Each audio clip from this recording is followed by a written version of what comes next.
I think so many people underestimate the power of transitions, what they do for you as the rider and for your horse. If you ask me if I could only work on one thing, what would it be? I would highly recommend practicing your transitions.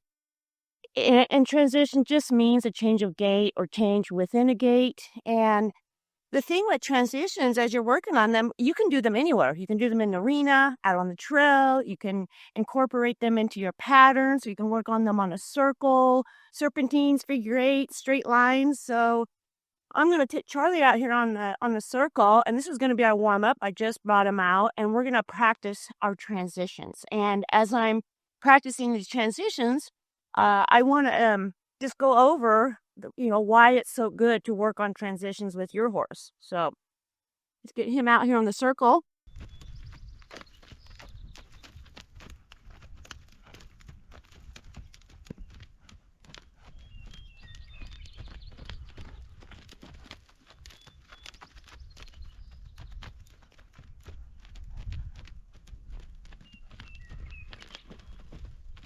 If you want better balance, softness, responsiveness from your horse, you don't need more speed or power. You need better transitions. So today, I want to break down why transitions are one of the most powerful tools in horse training. And it doesn't matter your discipline or your experience level.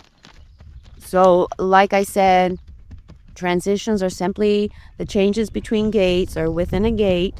So think walk to trot, trot to canter, or even collected to extended trot.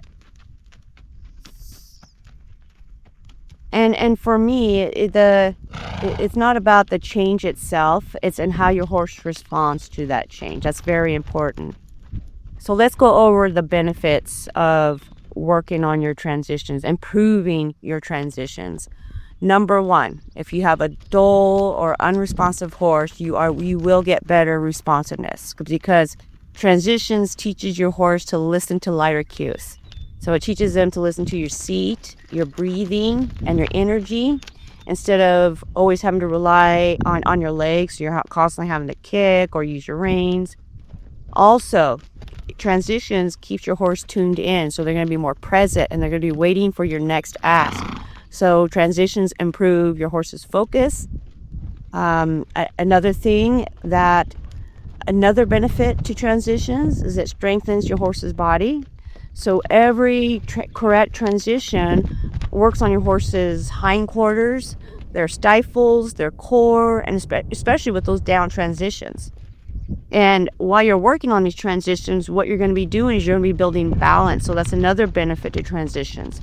So if you have a horse that's heavy on the forehand, or they're falling on their forehand, or leaning through turns, transitions helps your horse carry themselves more upright and steady. So transitions build balance.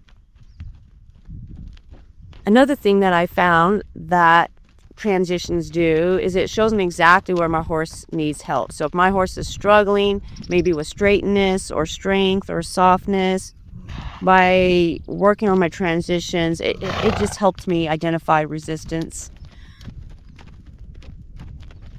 And if I have a nervous horse, an anxious horse, a hot horse, that's another benefit to transitions, is because transitions redirect energy into a useful task, and it helps create calm through structure. So I like to use transitions to calm a nervous horse.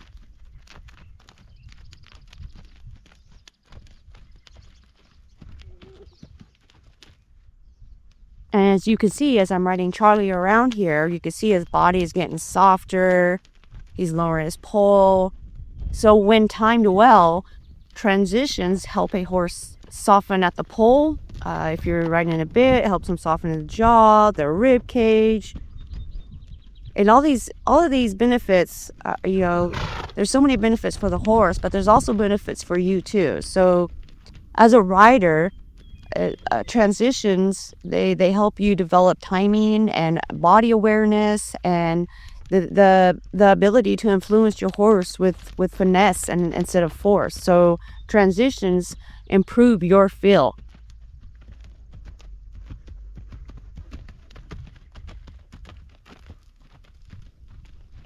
So when you start working on your transition, just start simple. Just try walk, halt, walk, or walk, trot, walk.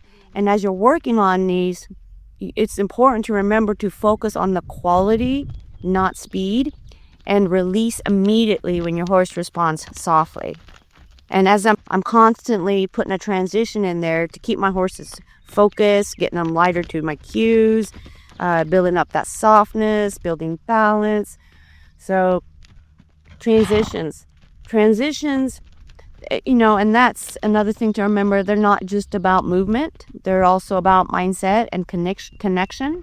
So use transitions to build softness, responsiveness, trust. I mean, geez, there's just so many benefits to transitions, and it's a pity. It's a pity if you're not working on them, because as you're working on them and improving on them, your horse is only going to get better, and you are only going to get better. So make sure that you're practicing your transitions.